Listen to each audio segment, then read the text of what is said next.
Hello and welcome back to another episode of the Sapien Score. Today we are taking a look at the 2021 FPS action roguelike Gunfire Reborn. I'd also like to quickly mention that it can be played up to 4-player online co-op. In this game, you play as a character with a number of special abilities as well as 2 weapons. Along the way, you will fight through procedurally generated dungeons, defeating enemies, getting new upgrades, and bolstering your weapons and abilities in order to take on a series of bosses in attempts to clear all the levels and defeat the final boss without dying. And if you do die, that's it. Your run is over and you lose any of the upgrades or weapons that you have accrued along the way. However, throughout your run, you will acquire a type of currency known as Essence, which can be used once you finish the run to upgrade a certain number of skills that will permanently affect your character even if you die. As you can see here, the skill trees and skills typically pertain to aspects of the gameplay, including improving your weapons, your survivability in the form of health and shields, your special abilities and skills, and also the likelihood to find weapons with rare inscription modifiers. If you are at all familiar with the Borderlands franchise, you will notice or have noticed that there are a ton of similarities between Borderlands and Gunfire. While the most obvious thing in common is the cel-shaded aesthetic that this game takes, it also has a very similar weapon system with unique modifiers on each weapon drop that boost different aspects of how the gun handles or its fire rate or critical damage, while also copying the fire, shock, and corrosive elemental effects. In addition to this, Gunfire has an extremely similar skill tree setup. However, instead of obtaining skill points by leveling up your character with EXP, you find chests with scrolls in them at the end of levels or after defeating bosses or mini-bosses, which allow you to pick certain skills and build out your character's abilities.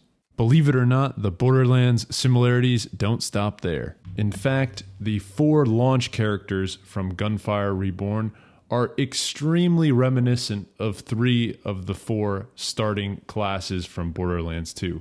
Some may even say they are total ripoffs. The only thing that this game doesn't really have in common with the Borderlands franchise is its story and dialogue, because it simply doesn't have any. And while it could have been cool to have some semblance of a story going on, I'm glad that they kept it simple and focused all their effort on just putting together a crisp and clean gameplay experience.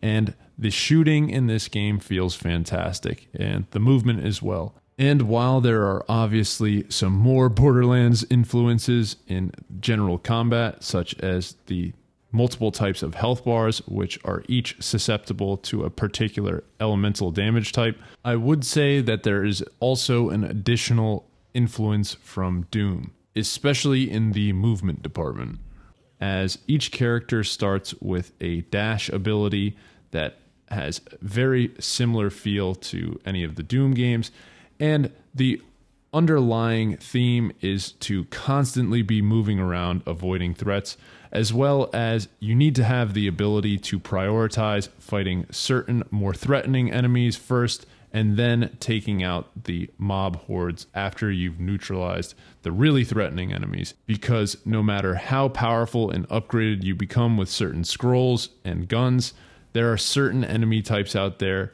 which will one-shot you if you aren't paying attention. As far as negatives, I think my main complaint is the fact that after playing this game through for a while, a lot of the runs seem to blend together, and I think this is mostly down to the fact that there are only 4 stages and you fight through them sequentially, so you're always fighting the same enemies in the same order. And it gets a little bit stale in my opinion, especially the first stage. This is mostly alleviated by the fact that there is a huge array of different weapons, each with their own unique quirks and style to them, and I found that each of the characters also played quite differently from each other, and also depending on which scrolls you pick up and combine together, have pretty diverse builds as well. Another thing that kind of got on my nerve was the really low and almost useless jump. I think they missed an opportunity to add a bit more verticality to the gunplay, especially given that a lot of the stages have a lot of verticality to them already, but you can't access any of it. Doesn't really make too much sense, and I think it would have just livened up and diversified the enemy types, as well as just utilizing the environment to your advantage, more so when you're in combat. And with all of that being said, I'm going to go ahead and give Gunfire Reborn a Sapien score of 8.8 bananas. Overall, I really enjoy this game and would definitely recommend any Borderlands fans out there to give it a try. Anyways, thanks for tuning on in, and I'll catch you next time. Adios, amigos.